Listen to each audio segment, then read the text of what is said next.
Decent English classes में सभी विद्यार्थियों का हार्दिक स्वागत है। तो भाई 2 टॉपिक अपने कंप्लीट हो चुके हैं, जिसमें पहला टॉपिक है टेंस, जिसमें उसकी पहचान और फॉर्मूले लिखा दिए। उसके बाद बात कर चुके हैं correct form of the verb की, एडवर्ब्स की, कौन से टेंस की कौन सी एडवर्ब होती हैं, कौन से टेंस का कहाँ यूज करते हैं, वो सब उसमें है। उसके बाद आज बात करेंगे वॉइस की। आज किसकी बात करेंगे? वॉइस। वॉइस का हिंदी में मीनिंग होता है बादशाह। अगर वॉइस की बात करें, वॉइस का मतलब है बादशाह, और वॉइस 2 प्रकार के होते हैं। पहला होता है एक्टिव वॉइस और दूसरा कौन सा होता है? Passive voice. पहला होता है एक्टिव वॉइस, दूसरा होता है पैसिव वॉइस। एक्टिव वॉइस का मतलब है कर्तवाच्य और पैसिव वॉइस का मतलब है कर्मवाच्य। पहला है एक्टिव वॉइस कर्तवाच्य, दूसरा है पैसिव वॉइस कर्मवाच्य। अब आप इसमें लिखो एक्टिव वॉइस में, मैं बोल रहा हूँ आपको लिखना है। लिखो एक्टिव वॉइस का शाब्दिक अर्थ होता है सक्रिय होना। एक्टिव वॉइस का शाब्दिक अर्थ होता है सक्रिय होना, अर्थात जब कर्ता सक्रिय रहता है, अर्थात जब कर्ता सक्रिय रहता है या कार्य सब्जेक्ट द्वारा किया जाता है तो वह वाक्य एक्टिव वॉइस बन जाता है, वह वाक्य एक्टिव वॉइस बन जाता है। अब एक्टिव वॉइस का मतलब है एक सब्जेक्ट होना चाहिए, एक वर्ब होनी चाहिए और एक क्या होना चाहिए? ऑब्जेक्ट। यानी कि एक सब्जेक्ट, एक वर्ब और एक ऑब्जेक्ट। इस फॉर्मूले को इसके नीचे लिखकर इसके नीचे पैसिव वॉइस में लिखो। लिखो पैसिव का शाब्दिक अर्थ होता है निष्क्रिय होना, अर्थात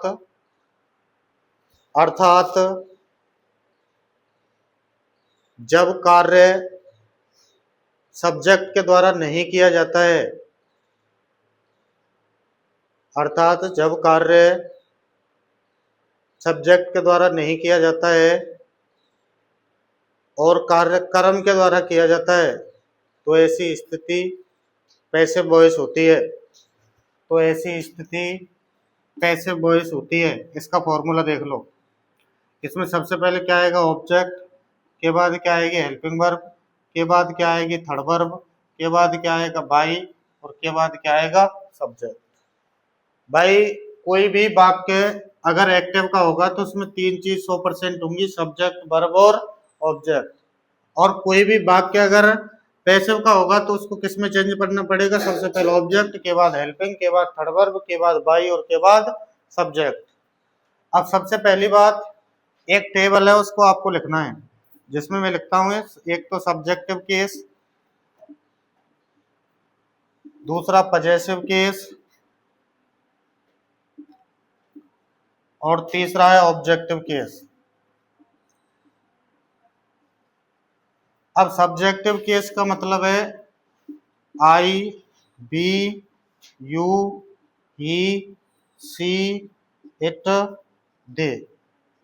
अगर आई का पजेसिव होता है माई, ऑब्जेक्टिव होता है मी, बी का होता है अवर और ऑब्जेक्टिव होता है अस, यू का पजेसिव होता है योर और इसका ऑब्जेक्टिव होता है यू, ही का होता है हिज और होता है हिम, सी का होता है हर और होता है हर, इट का होता है इट्स और इट, दे का होता है दियर और ऑब्जेक्ट। तो भाई subjective case, possessive case, objective case की एक लिस्ट बना दी। I, we, you, he, she, it, they.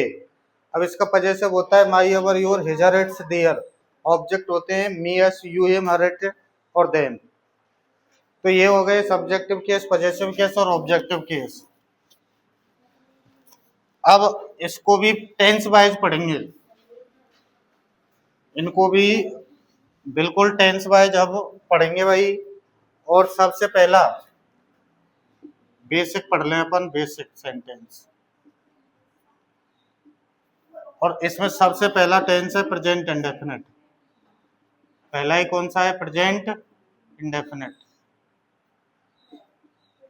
Present indefinite हो गया सबसे पहला। अब इसमें एक्टिव वॉइस का फॉर्मूला देख लो और फिर पैसिव वॉइस का। एक्टिव वॉइस का है मतलब सब प्रेजेंट इंडेफिनिट का फॉर्मूला लिखना है सब्जेक्ट प्लस वर्ब की first form plus SEIS plus object. अब इसका क्या बना दो, इसका बनाना है आपको पैसिव का। पैसिव में क्या होता है, एक नंबर पर क्या आती है, ऑब्जेक्ट, दो नंबर पर हेल्पिंग वर्ब।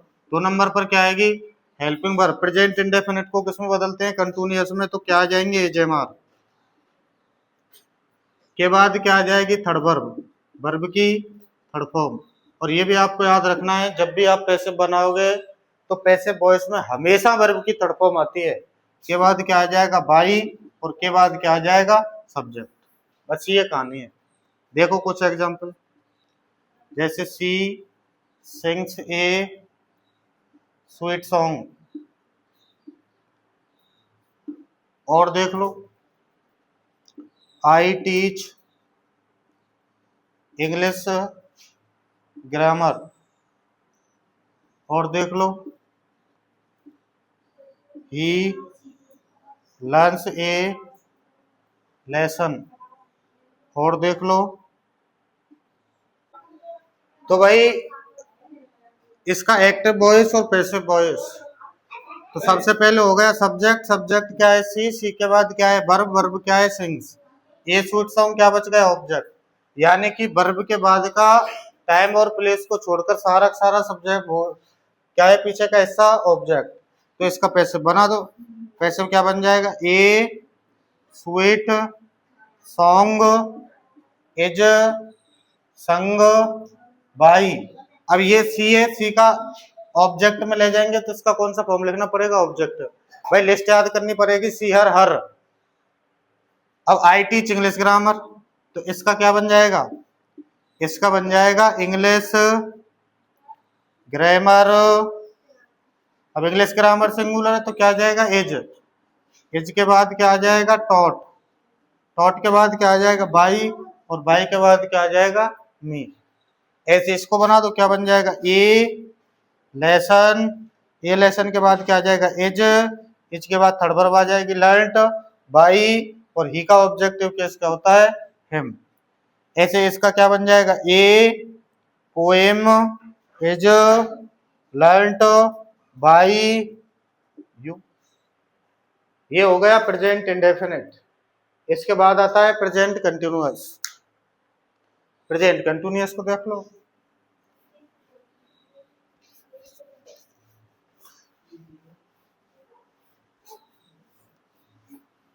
अब भाई देखो प्रेजेंट कंटिन्यूअस।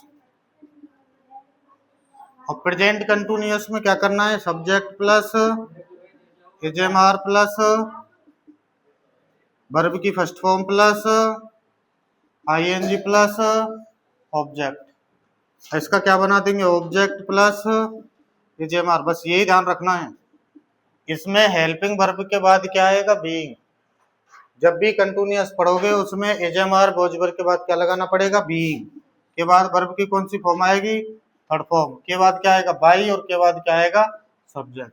कुछ एग्जांपल देख लो इसके, जैसे ही इज टीचिंग मैथ्स, और देख लो एक और, सी इज नॉट लर्निंग इंग्लिश। दो एग्जांपल देख लो। अब इसमें ऑब्जेक्ट क्या है, मैथ्स, मैथ्स को आगे ले आओ। मैथ्स के बाद क्या आ जाएगा, एज, एज के बाद क्या आ जाएगा, बीइंग, बीइंग के बाद क्या आ जाएगा, टीच की थर्ड फॉर्म क्या होती है, टॉट। के बाद क्या आ जाएगा, बाई, और ही का ऑब्जेक्टिव केस क्या होता है, हिम। ऐसे इसको बना दो, इंग्लिश, इंग्लिश के बाद क्या आ जाएगा, एज, एज के बाद क्या आ जाएगा, ये जरूर याद रख लेना, नॉट दे रखा है तो क्या आएगा, नॉट, नॉट के बाद क्या आएगा, बीइंग, थर्ड फॉर्म लर्न की थर्ड फॉर्म क्या होती है, लर्नड। के बाद क्या आएगा, बाई, और सी का ऑब्जेक्टिव केस क्या होता है, हर। तो ये हो गया प्रेजेंट कंटिन्यूअस। दो करा दिए, प्रेजेंट इंडेफिनिट हो गया, और कौन सा हो गया, प्रेजेंट कंटिन्यूअस। अब बात करेंगे किसकी, प्रेजेंट परफेक्ट की। प्रेजेंट परफेक्ट को देख लो, कौन सा बच गया, प्रेजेंट परफेक्ट। प्रेजेंट परफेक्ट में क्या करोगे, सब्जेक्ट प्लस हैज या हैव प्लस वर्ब की थर्ड फॉर्म प्लस ऑब्जेक्ट। अब इसके बाद इसका पैसिव बना तो क्या आ जाएगा, ऑब्जेक्ट प्लस हैज या है प्लस परफेक्ट है तो किस में बदल देंगे, परफेक्ट कंटिन्यूअस में क्या लग जाएगा, बीन। के बाद क्या आ जाएगा, वर्ब की थर्ड फॉर्म। के बाद क्या आ जाएगा, बाई। के बाद क्या आ जाएगा, सब्जेक्ट। इसके भी देख लो दो example. You have taught science. और देख लो, शी हैज संग ए स्वीट सॉन्ग। अब इसका पैसिव बना तो क्या बन जाएगा, साइंस हैज बीन। बीन के बाद थर्ड वर्ब लगा दो। सबसे खुशी की बात यही है कि हैज वर्ड के साथ क्या आती है, थर्ड। बीन टॉट, टॉट के बाद क्या आ जाएगा, बाई, और बाई के बाद क्या आ जाएगा, यू। ऐसे इसको बना दो, a sweet song has been sung by her. ये हो गया प्रेजेंट परफेक्ट। भाई प्रेजेंट इंडेफिनिट हो गया, प्रेजेंट कंटिन्यूअस हो गया, प्रेजेंट परफेक्ट हो गया। अब बात करेंगे किसकी, प्रेजेंट परफेक्ट कंटिन्यूअस की। अब इसको देख लो, प्रेजेंट परफेक्ट कंटिन्यूअस। इसका फॉर्मूला देख लो, subject plus has plus been plus verb की first form plus ING plus object plus sense four plus लो। अब क्या करोगे, अब इसमें आप एक नोट लिख दो, और नोट में लिख दो passive voice is not possible. यानी कि 4 टेंसों का क्या नहीं बनता है, पैसिव। जिसमें सबसे पहला आ गया प्रेजेंट परफेक्ट कंटिन्यूअस, दूसरा आएगा पास्ट परफेक्ट कंटिन्यूअस, तीसरा आएगा फ्यूचर परफेक्ट कंटिन्यूअस, और एक और आएगा फ्यूचर कंटिन्यूअस। क्यों नहीं बनता है इनका पैसिव, क्योंकि इनमें बी की फॉर्म दी जाती है। किसकी फॉर्म दी जाती है, बी की फॉर्म। बी का मतलब है बी बीन बीइंग। अगर किसी फॉर्मूले में बी बीन बीइंग दिया गया है तो उसका क्या नहीं बन सकता, उसका पैसिव नहीं बन सकता। क्यों, क्योंकि इनको इसी में बदला जाता है अगले टेंस में।